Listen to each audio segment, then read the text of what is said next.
There's something on this list for everyone. I feel like I'm in therapy right now. Like, say somebody grew an amaryllis that was doing a Michael Jackson lean. What do you normally harvest your fruits and vegetables into? You're getting a visit from Krampus this year. I just want to... This is my personal favorite. And if you really love me, you'll send me a clickable link. So I can be like, click. Welcome back to the Helpful Gardeners podcast. Well, you might be seeing a lot of things about, I don't know, Black Friday, I don't know, Christmas, but it got us thinking about some of the gifts that you might be thinking about for the gardener on your list. Yep. Or the budding gardener. Or the budding gardener, yep. Absolutely. I feel like when you, especially like if you're not into plants, this can be kind of like, oh gosh, like I know they like plants, but I don't know. It's like knowing a car guy and then being like, I know you like a car, but I don't want to get you a car. Yep. Like, what can I get you otherwise? And so you and I were kind of just, putting together some ideas. And I think we came up with some really good ones this year. Yeah, I'm looking at some of them and I'm like, Yeah, any one of these, please. Yeah. So let's start off with something that we've been talking about in the last few weeks, but we thought this was a great opportunity to bring it up in the episode, and that's grow lights, because grow lights have come a long way. Yep. And they're way more affordable and they're way more accessible, and we have one on the table. So I love this grow light for a number of reasons, and I'm just going to move it. There's nothing worse than getting somebody a gift that is almost a burden. Yeah. Right? You're like, you like cars, I got you tires. And they're like, oh, great, now I got to change them. I got to do what? And it's a big ordeal. You get the wrong ones? Yeah. And you get somebody a light and they're like, this is too big. It's too bright. I'm going to have to readjust everything. So this literally just attaches into any pot. I'm going to unscrew it there. So it's literally... just got a clip there, so you can stake it and spike it, or it just sits on the end and you tighten it up. So boom, takes no space. Yep. Like nothing to set up. It's telescopic. So it shrinks down, grows up. So that's set for this plant. Also, when they designed it, they thought of so many things. So has a timer. Yeah. So you can set it for 8 hours, 12 hours, 16 hours. And it also has, this won't show up probably too much, but it has brightness settings. So if you're very far away, you might want it brighter. If you're right on top, you might want it a bit more dim, or maybe you don't enjoy looking at it. It's too bright. Plug and play. And also, let's just talk about like the one of the biggest reasons why a gardener would love this around the holiday season is because during the winter time, our plants are really struggling to get the light. Yep. And so if you have a plant lover in your life, then getting them something like this will really help them see a difference in their plant growth, I think. And ones like this as well. So I kind of do the similar thing with a screw-in bulb and a lamp. So this is working on this plant, but if you've got some smaller plants, you can always do a cluster of 2 or 3 around it. Yeah. Okay, and you can really play with it. So I love this. When I first saw them, I'm like, what a fantastic idea, because again, there's no barrier to entry to use that. Yeah, true. And there's so many different kinds that you can get out there too. So love this idea. Okay, next up is gardening books. I have talked to numerous people who, over the holiday season, one of their favorite activities is to read a book. And it's something that they don't usually have time for during the year. Some people will read the same series every single year, and that's fantastic. Yeah. But something that we love is earlier this year, we actually spoke to the Prairie gardeners. And if you haven't seen that episode, highly recommend checking it out. We talked all about grasses and about gardening in the prairies, and they were just lovely. They were the best, Total fan club. But we have a lot of you can get their go-to gardener series, and they have books on like seeds, trees and shrubs, small spaces. Am I allowed to do a spoiler? Yeah. Okay, so they have 2 new titles coming out this year, and I already ordered them for the store. Oh, you did? Yep. Okay, are we allowed to say what? They're both on house plants. One of them is like houseplant, how to grow them the best. And the other one is like houseplant, like kind of FAQs. Oh my gosh. How applicable for this time of year, right?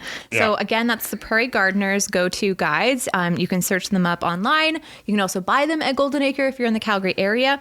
So recommend checking that out and checking out the episode as well. But and I think it's quintessential winter to sit, like cozy blankie, cup of tea, minced tart, like some fresh baking in the house. Plus, you feel guilty in the spring and the summer because you're not outside and you're like, I should be outside because the weather is nice. Yeah, 100%. Well, nobody's telling you to go outside if it's like, minus 30 and snowing and you're like, I'm staying inside and reading. Everybody's like, solid choice. Oh my Excellent. gosh. Do you know the only time that I've been able to read was when I'm in Mexico or like somewhere else when I'm not here? Like I started a book series when I went to Mexico, came back, never picked up the book again. Like, I feel like for some people, it's really easy to get into books. For other people, you wait for the holiday season and when you actually have the time and the coziness to do so. So that's a great thing about them. They're always there when you need them. Exactly. And I think getting them a gardening book is really fun because it inspires them and they can start planning for their garden or planning for houseplants. Or I know last Christmas you got me the actual garden journal to start planning things out,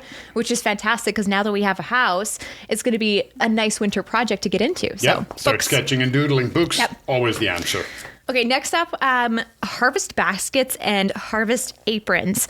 What do you normally harvest your fruits and vegetables into? My hoodie. You do? My hoodie. But like a couple of years ago, I went out to pick some tomatoes and there was way more ripe than I thought. And I was in the back of the bed and then I'm like, oh no, I'm trapped. And I had to yell for Jenny and Jenny's like, what the hell are you doing? I've got them spilling out of my pockets. Whoa. I'm trapped. Yeah, so. Okay, yeah, growing up, it was Tupperware salad bowls from my mom. Yep, big bowls. Right? So this is not something that a gardener would buy themselves, but if they had like this cutesy little basket for harvesting, I'm sure that they would love that. It's practical, right? And you can also find if they're looking for a more like hands-free approach, kind of like the Colin method. There's also this really fun apron that I found called the Roo Gardening Apron. This thing has so many pockets. So many pockets. And essentially what it is it kind of replicates a kangaroo pouch. And so you put the harvest in the pouch and then you collect it hands-free. So you don't have to like carry anything. And then you can put everything in it. And then when you're done, it just kind of like unclips and then you can just empty it into a bowl. It's brilliant. So you're not fishing them out and bruising them. Exactly. Isn't that so smart? Yeah. I've heard of gardening aprons. I know there's baskets out there. Maybe not the, I've never used this word before. I'm excited. Bougie ones. Good job. I don't really know what it means, but I'm going to drop it now. Mm-hmm. So I look at stuff and I go, well, I could buy that or I could buy more plants. Yes, the priority list, right? Exactly. So 100% agree. I will make do. Yeah. Doesn't mean I don't want it. It just means I'm making do. Yeah. And not only that, obviously they can't really use it right now in the wintertime, but I saw this video of someone using the Roo Gardening Apron to pick up their kids' toys. They just like put on the apron, they picked up their toys. Oh, that's great. Like you can use it inside the house, you could use it anywhere. So I thought this was just a really cool idea. Well, the thing is, so I'm looking at that and I wasn't thinking of picking up kids' toys. Yeah. There are times when I go through the house and I'm taking care of my indoor plants and I'm pruning like some of the dead leaves off them and I'm cleaning this up and I'm doing that. And I end up having to make little piles everywhere and then go back and clean them up. I wouldn't have to do that if I had my Roo. Yeah. Oh my gosh. You could do that with deadheading outside too. Yep. It's like brilliant idea. Yeah. Weeding, deadheading, whatever you do. Yeah. Yes. And then also just to kind of give you an idea, because I never really like properly explained what a harvest basket looks like. You explained they were bougie. Does that give you a vibe? Is that also known as a trug? Oh. A trug. I've heard that word bandied about, TRUG, but I'm never really sure what a gardening trug is. Yeah. Okay. Yeah. Oh, that's interesting. I didn't know it had another name. Yeah, it's a trug. Okay. So same thing. So if you're looking harvest basket or trug, you'll get the same thing. Trug is the fleeker of the bougie words. It's the British version. It might be, okay, so it is a trug. Okay. Okay, next one is... birding kit. Oh, yeah. So, I thought two different things for this. Either somebody just moved into a new home and they've gotten really excited about a certain blue jay that's in their garden. Are you projecting a little bit there, Brad? Or somebody is like my mom who... whenever you see her, she's like, so I saw the blackcap today and it kept chirping at me. And so I was like, okay, fine, I'll go and get you food. So she like narrates this whole story and I'm like, you're a birder, aren't you? Yeah. So we were thinking, okay, well, what do we do? We can give them a bird kit. So what do we have on the table here? So we have a fantastic bird feeder. Picked this one specifically because it's a flower shop. Yes, it is. Yeah. So the reason I like bird feeders like that I know not everybody does because ones like this can attract all birds. Mm-hmm. Not everybody wants those bigger pest birds. Everything's welcome in my garden. Mm-hmm. Super easy to fill. You just flip the roof, pour the food in, and then it pours out. But the good thing about this one is if you have a fun mix like this one. So what is that? That is the festive fruit and nut mix. Oh, that's awesome. Okay, so it's seeds, it's skinless peanuts, looks like raisins, maybe some cranberries. Sounds like I'm going to snack on it. Is what it does, doesn't it? Sounds like trail mix. Yeah. There's tiny seed, but there's also bigger nuts. Yeah. Something that's too small, they're not going to be able to get the bigger feed out. And something that's big enough to get them out, the seed is just going to pour out. Yeah. That's where these come in. So they've got a little hole in the bottom, a couple of holes. Yeah. You pour the food in, it spills out into the tray, and everything is welcome. So you'd probably recommend, if you were to get them a certain bird seed, do you have to get them a feeder too because you don't know what they have? If I had to pick, and I could only get 2, I would always drop the birdhouse. Okay. I love the birdhouse, but this is no good without seed, and this is no good without a feeder. True. So these two kind of have to go together. The house is just an added bonus. It's so cute. I read a really cute story this morning on social media, and it was a person, and they were like, finally, after years and years of battling with the neighborhood squirrel, I've managed to move my bird feeder into a position where they can no longer get access to it.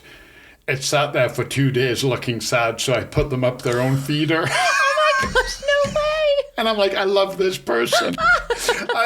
They've had this battle of wits. They finally won, and they're like, okay. I kind of missed the chase. Yeah, exactly. And I'm like, that, I don't know, it just resonated with me. I think it would resonate with a lot of people too. Yeah. I love it when like you get those, because social media, let's be honest, it can be the best. It can also not be so great. Yeah. And when you see ones like that, you're like, that's it. 100%. What are they going to do without the squirrel stories, right? Exactly. Yeah, I love that. But a kit like this, I even love this, a little tabletop bird bath. Oh, that's so cute. It's got little frogs on it. It's nice and shallow. Yeah, you can put that out. And winter, the birds do need water. You got to be careful because it's going to freeze quite quickly. But get that water out for them. Straying away from Christmas.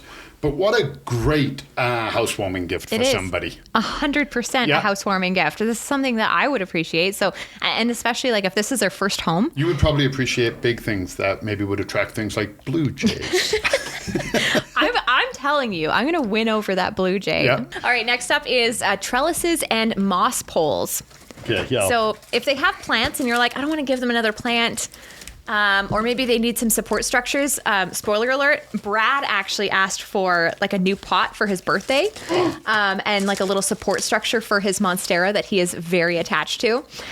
So this is something that gardeners will ask for and could really benefit from. So this is a company called Bloom, and they're out of Airdrie. And we have a few different kinds of trellises. So these are just like support structures or accent pieces that you can put into your houseplants. This is my personal favorite. A little closer. But I also love this one. It's one of the newer ones that came in, and it's a little cat. Yep. Right? They are so talented. It's Krista and her partner's name, who I forget. But they are so amazingly talented. And the new ones, they did a cat, a mushroom, and a bumblebee. Yes. Oh, and now that I see that, I thought they were out of Airdrie, but they say made local in Crossfield. Crossfield. Okay, I thought they were Airdrie too. Yeah. Crossfield it is, So really cool idea. And I'm sure you can find, really unique things like this at your local garden center. So yeah, exactly. And look for local. And these are insanely popular. They come in all different sizes. They've got thinner ones, they've got bigger ones. This one is static, but a lot of them bend, so you can move them around. And then you probably have to take a picture of this, but it comes with plant pins. Okay, so basically as your plant is climbing, you can just pin it straight into the moss and hold it where you want it to be. People go nuts for these. Yes. They really do. These are a heavily asked for, sought after item. So if you know somebody, maybe their moss pole is too small now, or maybe their plant is all over the place and they keep going, oh, I gotta get one. Maybe they're using their TV to anchor it up. Exactly. I feel like there's a lot of confessions and projections. I feel like I'm in therapy right now. But let's just quickly talk about, because say you're like, you have a plant person in your life, how do you know that they need one? you know, you go to somebody's house and their plant is huge and they've got a moss pole this big. You can kind of be like, yeah, I think they'd appreciate it. Yeah. And here's the other thing. You buy me something like this and I don't have a plant suitable, well, you just give me an excuse to go shopping and buy a plant that's suitable to put on my pole. Well, and that's the other thing. So when you're talking about a suitable plant for a moss pole, something like this China doll that we have on the table with the grow light, that wouldn't necessarily need a moss pole, but things like Monstera... People use them with pothos instead of the pothos trailing. They pin it up and it grows up. And it also works as a stake. Like, say somebody grew an amaryllis that was doing a Michael Jackson lean and they wanted to straighten it up. Then yes, that would work great. I'm just saying, if that were to happen. Where were you a year ago? Yeah. Anyway, you alluded to it just briefly there, but tools are also a very practical gift that you can give gardeners. Now, I know you're probably thinking like, tools, like they have tools. However, like you said, we usually get like not the greatest tools or we just let them go until like holes in your socks. Like this is something that I think we could benefit from. Yeah, so I just grabbed these. Okay, and I had a pair of indoor shears. Okay, snips. So these are slim gardens. So these are perfect for more your herbaceous plants, so a lot of your house plants. They're not the heavy duty pruners where you're going to be pruning your roses, your dogwoods, whatnot. My pruners right now, I was like, Brad, I need to do some like stuff with the greenery that we have in the house. And he's just like, oh, they're probably outside in the shed, so we don't have anything inside. I go out and I bring it in and like they have rusted over because, you know, I leave stuff outside and they get to the point now where when I use them, they squeak.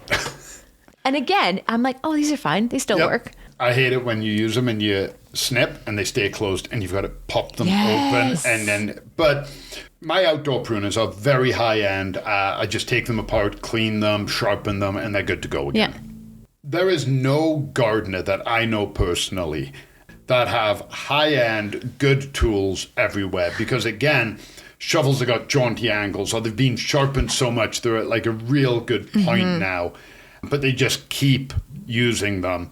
And you go, I don't want to buy them a tool for Christmas. That doesn't seem... That's like buying someone a mop. Yeah. But then you think about it, and if your mop was broken and ruined, you'd be like, oh, why wouldn't somebody just buy me a really nice mop? All right? Because you're like, well, I'm just going to keep using this. I'm not going to buy a new mop. Well, exactly. Yeah. And instead of looking at it that way, we always go, oh, no, I don't want to buy somebody a tool. I'd be very happy. Like, I would find a reason to use it. Yeah. And I'd be happy. Yeah. I feel like it would be a really good thing to also gift like parents or grandparents. Like if you don't know what they're, because that's the thing, it's hard when you're with friends or whatever, and you're like, I don't really know what their tool situation's like. Around this time of year, all the tools are put away. But my mom, for example, her garage is like, the tools are all right there. So maybe you just kind of sneakily go in, gonna see the situation. How are the gardening tools going? Maybe they're having a really hard time with gripping them. Maybe they just like it's low on the priority list. Like ask grandma, is there anything Granda wants for his garden? Oh, that's a good point. Yeah. Always come in and do the circumvent and be like, hey, I've been asking Harry, hey, what? So his girlfriend Isabel. She's a 17-year-old girl. I have no idea. Like, I am so far out of my element for what to get her. 17-year-old boy, no problem. A puppy. Yeah. Imagine. Yeah, everybody loves a puppy. But I am so far out of my element. I genuinely don't know. I don't know styles. I don't know anything. So I'm like, Harry, find me stuff. And don't give me guidelines. Yeah. Don't give me guidelines. Be like, she likes makeup. I'm sure she does. I want name, brand, where I can purchase it from. And if you really love me, you'll send me a clickable link. So I can be like, click, add to cart, buy. Yeah. But you want to find out what the plant person in your life wants, just go talk to them about their plants. True. They'll probably tell you like, I love this, but like this I always have that like one thing that makes me angry. Or I'd love to put a plant here, but I don't have enough light. Yes. You know, just go talk to them about their plants because they will love to tell you about their plants. And, away you go. You can leave and be like, oh, okay, they need tools and lights and moss poles and booby trellises. You have too many things now, right? Okay, so let's go into more of those like more meaningful gifts, just to kind of round it off the list here. So one of the things that I thought about was like a seed kind of gift. And it's not just like, hey, I love these seeds. Here's a seed. I mean, that's fine too. But if you want to be more meaningful with seed giving, because we still have seeds downstairs, you can totally buy seeds in the wintertime.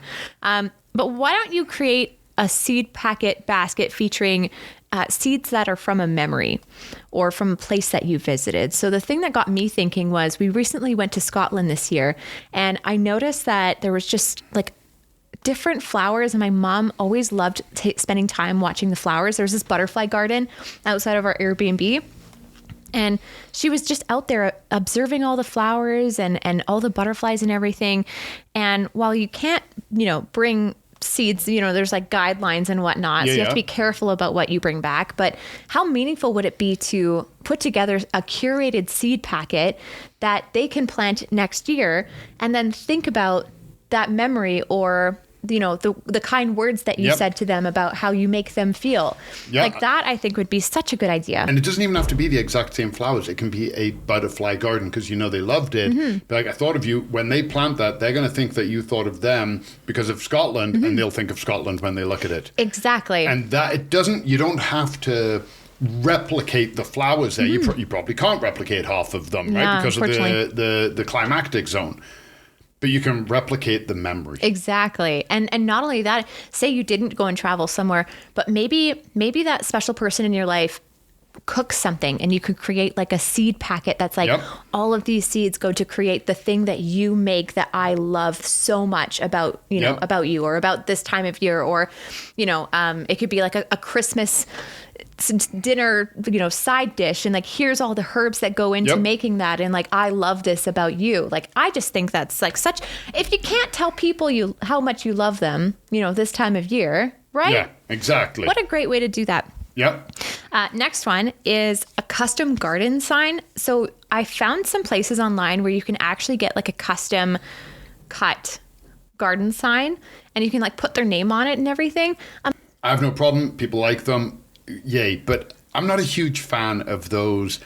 I don't like cabin art. Okay. Oh. So when you go somewhere and it's like, you're on island time. And I'm like, I have a darker humor, and I like things that are a little cheeky or rude. Yes. But you can't buy that at your average store because you don't want to offend people. So if somebody is like, really, kind of cheeky. Like you could make somebody a sign to put up in their garden. That's it. And you may need to put something over here, but it could say something like "Bumblebees welcome" if it's off. Yes. Right? Yes. Something cheeky and fun that somebody's going to be like, "Oh, I have never seen this." It's a personalized, like, this suits me. Or hate garden. Hate garden. Our hate garden that we're going to have. Like, exactly. Like just something that you heard them talk about in the year, or just something. I love the idea of getting really cheeky with it too. Because it's personalized. You're right. You can do whatever you want. Somebody might have like a fun catchphrase they say, or like a favorite word. And in the autumn, you put a sign out in your garden that says winter is coming. Oh, right? Yeah. A big dragon above it all, or whatever. A thematic movie, a Barbie's garden, or whatever. For a good time. Yeah. Call. You could prank your neighbors. Oh my God. You could prank your neighbors, and like, can you imagine, like, there's snow. You prank your neighbors, you put the sign in the garden underneath the snow, and then the snow melts, and then it comes and it just says like free lawn maintenance, call this number, and they just get a whole bunch of phone calls. or like, I don't even know.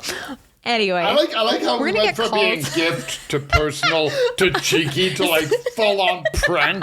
Is this still meaningful? I don't know anymore. So this is for our April Fool's Day episode.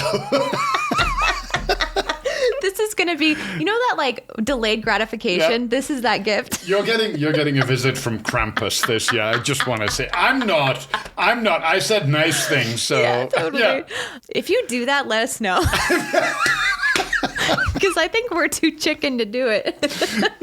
Okay, so as you may know from our years doing the podcast and GA Kids TV, Colin likes to make a mess, and when he's doing repotting, he's not clean about it, and I get it. It's hard to be clean about it, and usually when you're repotting, you have like, I don't know if this is you, but whenever I'm repotting, it's usually on like the kitchen table, and it's just garbage bag covering the entire thing. There's dirt everywhere. Is that kind of like what you? Sorry, what is everywhere? Sorry, soil everywhere. Right, soil. Sorry, I didn't hear that. I think, you know what? I need a ruler. It's soil. I'm going to get you a custom garden that says, my plants grow in dirt, not soil. It's just going to say, it's soil. Yeah. Okay, but I saw this repotting mat that you can get, and it's quite interesting. It looks kind of small, so I would probably want to get like a bigger one. But essentially, it's like of a thicker kind of canvas type material, and it's got sides that go up. But like I say, the way that you repot, this probably wouldn't be helpful. So yeah, I'm like you, just chaos. Everything ever. Like when I'm repotting, when I'm doing my work and I gather up all the house plants and I bring them into the kitchen and I'm looking at them and I'm checking them and I'm moving them and pruning them. This plant needs to be repotted, and so does this one, but this one is going to move into this one's pot, so I can't do them one at a time. I don't come and buy, I'm repotting, so I need 1 6-inch pot, and then I go home with it. I've got chaos going. I know what's happening. I've got, and I'm pruning, and I'm like, that branch is broke, so I cut it. Now I'm propagating, and I have so much going on, but I think for a lot of people that would actually be a good gift. Yeah, because let's clarify. You have like 85 plants, right? Yeah. Yeah. So I feel like if you're talking to like a person with a few plants, this type of gift would be great. And it's reusable, so you're not having to like use garbage bags every time, right? I know. That's why I always say add water at the end. And then everything is dry. It's easy to clean up, vacuum, no worries. A lot of these too are for the, if you know somebody who is like an avid, hardcore birder, they probably don't need this. They know what their birds want. But a lot of this is for the starter. Or, the hardcore gardener who, they need a new pair of snips, or they need a grow light or something like that. So, it depends what level the person's at. This isn't all for expert gardeners who've been doing it for 30 years or rank beginners. There's something on this list. This is why I really liked coming up with this list with you. There's something on this list for everyone. Exactly, because every gardener is kind of different, right? They're into different things. And I know a couple of birders. I don't know a ton, but I know a couple of birders that do have a bird bath. But if you got them a second bird bath, they would be very happy and they would put out 2 bird baths. Exactly. Yeah. So you're like, I got you a birdhouse. They're not going to be like, well, I already have 2. They're going to be like, now I have 3. Yes. Right? I mean, and I think the really good one to kind of end this whole gift guide with, because a lot of these are more like item things, right? But what I've experienced in the last couple of years actually is this sort of surge towards experiences. Yep. And that quality time. And so if you're not quite sure and you're not really ready to give them something tangible, then why not gift them the experience of going on a garden center trip with them? So you're crossing off quality time. You're crossing off I don't know what you want, but I know you like plants and I think you like this garden center. So you can give them a gift card and then just follow it up with an intention to spend time with that person, to go with them, because then you can offer advice. You can offer opinion. If you can also learn about them. Oh gosh, so you go in and most people have more than one reason to buy somebody a gift. Birthdays, anniversaries. There's tons of reasons. So you come in and, again, depending on the denomination, maybe they see that grow light and they go, oh my God, I'm going to buy this. I do want a few more, but I'm going to get one for now. You're like, check. Yes, exactly. I know what I'm getting you for your birthday. Yeah. Right? So you can even learn some insight into what they want. Maybe they're like, oh, I'm so messy. I wish they had a garden mat. Yeah, because personally, when I find like people giving gift cards are great, but I love when you take that extra step to be intentional, to not just be like, okay, done. Yep. Spend the quality time and just like elevate the gift a little bit more. So one gift card I always, and I haven't done it in a while, is I used to love getting Jenny a gift card for the movies because it's a guaranteed date. Yes. It's not, oh, we should go to the movies sometime. We should go. It's like, okay, we're going to the movies. Yeah. You pick the movie. It's already paid for. There's enough there for treats and everything. Let's go to the movies. I love that. I kind of want that. Yeah. And then Jenny would be like, oh, this weekend, let's go see whatever movie. And we'd go to the movies and there was tickets and then popcorn and then whatever else. And then away we went to watch a movie. Oh my gosh. You like indirectly planned a date. Yeah, exactly. That's it. So love that. So you've given the card, but now, and I liked what you said, because like if you're like, oh, here's a gift card, but I want to go with you. I want to drive you. I want to be there. Then suddenly the person's like, oh, this is fun. It's now a friend date. Yes, it is. Okay, it's a date. We're doing something together. Yeah. I've got this time. You stop, you get coffees, you come to the garden center, especially in the winter. Where else are you going to go? It's warm. You can bring your doggo. Yep. So much win. Yeah, exactly. It's something to look forward to. Yep. Yeah. So that wraps us up for this week. I'm going to take some gifts home. Right? Did someone come to your mind, right? Is somebody going to be receiving one of these gifts? Or maybe we just like started this Google hole that you're just going to go down of gardener gifts. And then maybe we've at least made things a little bit easier for you. Or maybe you've seen something that you're going to put on your list for Santa. Oh, yes. Right? Hey, there's nothing wrong with asking for a gift. There's nothing wrong with being like, you know what?